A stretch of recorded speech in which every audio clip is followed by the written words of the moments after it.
There's quite a few reworked exotics with the newest update, and being the self-proclaimed forgotten exotics guy, I decided to take it upon myself to see what's what with these new old exotics. I know, a noble quest. I won't be discussing every change, but there's a handful of them that I thought looked cool, and those are the ones I wanted to try out. Let's not waste any more time and just get right to it. First up, let's talk about hunters. The changes on my radar here are Lucky Pants, Ahamkara's Spine, Blight Ranger, and Raiju's Harness. Talking on Lucky Pants first, the big ones here are the reduction of max damage provided by this exotic, and the cooldown being absent should you avoid max stacks. What this means in practice is that Lucky Pants deals less damage, but you're now able to avoid the cooldown with a bit of finesse.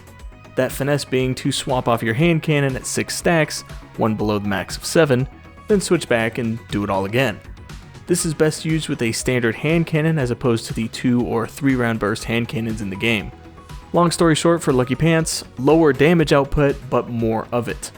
Next, let's look at Ahamkara's Spine. A while ago, this exotic got hit with a pretty heavy nerf, that being generating trip mine energy on ability kill rather than ability hit. That's been reversed here, and I actually think it's been reversed a bit further than that. Usually this thing had a small cooldown, like 0.2 seconds or something. It was mainly used to keep the ability generation at bay, but now it doesn't look like that mini cooldown exists, so if you throw a fan of knives, you'll get a ton of grenade ability energy. Overall, it's back to its former glory, and as such, it's back to being one of my favorite exotics in the game. Blight Ranger is up next, and this is a prime example of why it's important to play with the new changes, because Blight Ranger's description looked incredible, but in practice, it's not so much. It has the old Raiju's perk, giving 4 times Arc Surge on super end and allowing you to preserve your super energy should you end it early, plus a bit of blinding explosion on super end. The only other change is that now instead of making orbs, Blight Ranger now returns super energy on block, which of course extends your super. Supposedly blocking damage now also increases the damage of the blind explosion. Sounds cool, but in practice, Blight Ranger is arguably worse off. Swapping out the incredible orb generation for a 4 times Arc Surge and blinding explosion sounds like a decent trade-off, but even at max stacks, the blinding explosion is pitiful. Barely any damage. I personally think overall this is a buff, but I could also see where some folks might see the lack of orb generation as a nerf. Either way, this is what we have now, an exotic that still kinda stinks. Finally, for the hunters, let's look at Raiju's, which now has a completely new perk. Raiju's now causes a lightning storm around you when you cast Gathering Storm, and defeating arc debuff enemies now gives bonus super energy. Again, sounds really good on paper, but in practice it's pretty sad. The storm explosion isn't too large, about the size of the Gathering Storm itself. This part is somewhat decent, it does a pretty good job of clearing out surrounding enemies.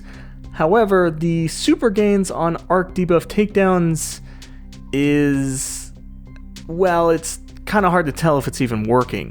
I tried Jolt, I tried Blind, well, that's mainly it, just Jolt and Blind.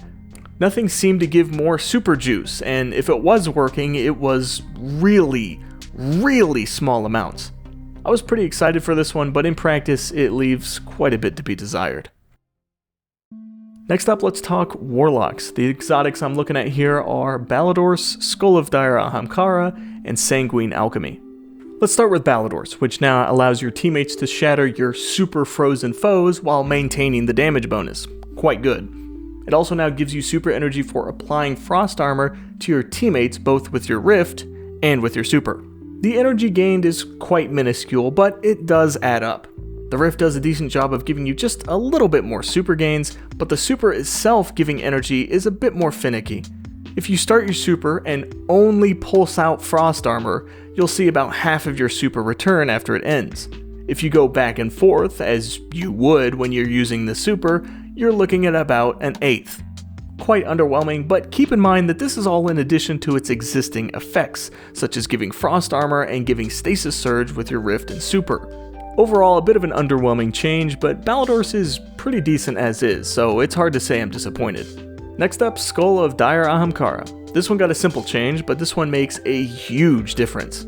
It still returns super energy with Nova Bomb takedowns, but now it gives super energy on weapon takedowns while you have Devour.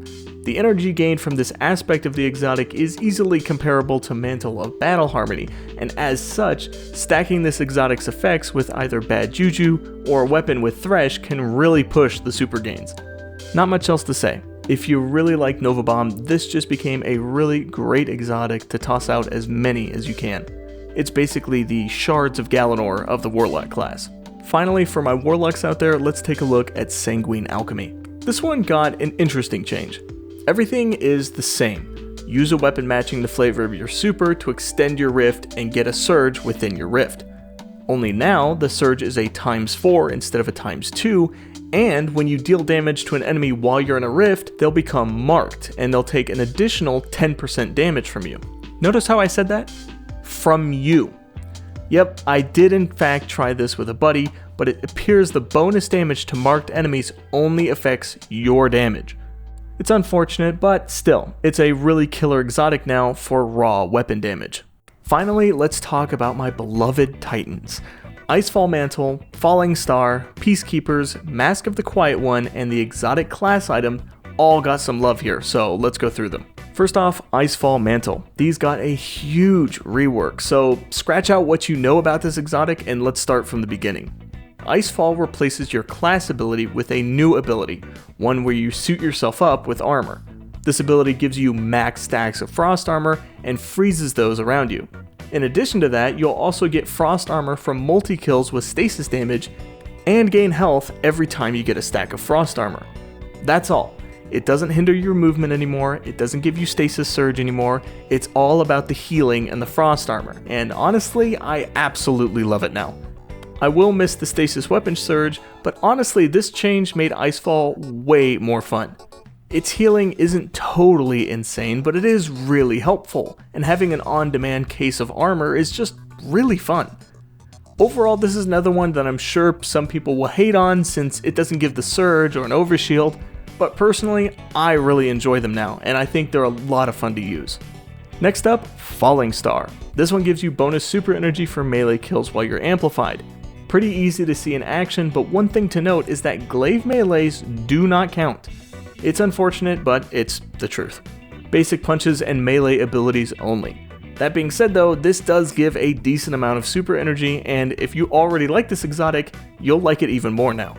Peacekeepers is up next, and this one is exactly the same as it was, only now it gives a stacking SMG damage bonus towards PvE foes. It stacks up to 20 times, and at 20 times you're looking at a whopping 100% SMG damage increase. From what I can tell, this does not affect kinetic tremors, and only affects the bullets coming from your SMG. It does stack nicely with other damage bonuses, such as Radiant and Rampage. Even without the kinetic tremor damage, this exotic is crazy good now, and I can seriously see this becoming one of my go-to PvE loadouts for the Titan. Which is crazy, right? A PvE loadout involving Peacekeepers. What a backwards time we live in. Mask of the Quiet One. Mask now gives Devour on multi-kills and kills while your shields are broken. Pretty easy to test, and yep, it works.